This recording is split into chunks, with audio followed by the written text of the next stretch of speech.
Si est-il la figure emblématique de Fort Boyard. Le père Fouras, qui sera à nouveau de la partie samedi prochain dans un nouvel épisode de l'émission, est un personnage mystérieux et charismatique. Il n'a cessé, depuis tant d'années de susciter de nombreuses interrogations de la part des fans du programme, curieux, voire impatients de savoir qui se cache derrière ce surprenant déguisement. Eh bien, depuis le 17 juin 2021 et un passage sur Europe 1, ils ont désormais la réponse puisque le père Fouras a, enfin, fait tomber son déguisement.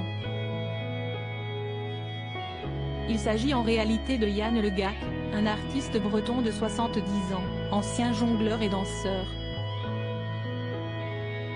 Il a notamment travaillé avec le célèbre chorégraphe franco-suisse Maurice Béjart et a imaginé des épreuves pour des jeux télévisés comme la mythique épreuve des poteaux de Koh Lanta.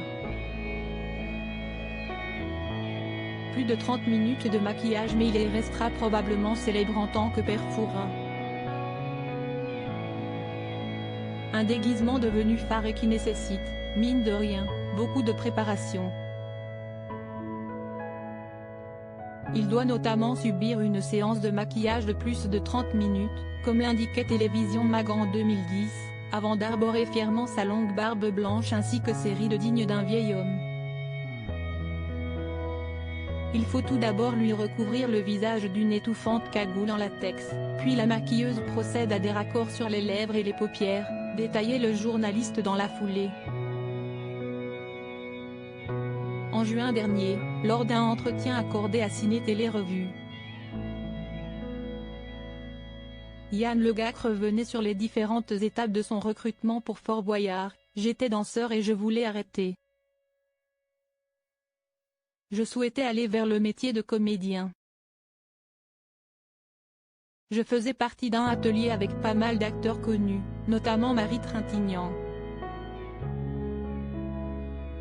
Si est-il alors que j'ai appris qu'on cherchait quelqu'un pour un jeu sur le petit écran. À l'époque, c'était très mal vu dans la profession de faire de la télé et encore plus du divertissement. Marie Trintignant et les autres tentaient de me dissuader de faire ça. Je leur ai répondu que ce n'était pas un souci, car je porterais un masque et que je changerais ma voix.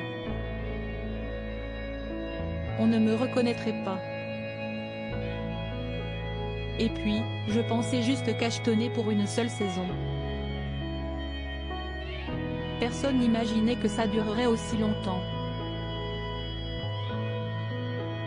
Un joli destin pour le Breton, qui est devenu la pièce maîtresse de l'émission, aux côtés de son collègue Passepartout.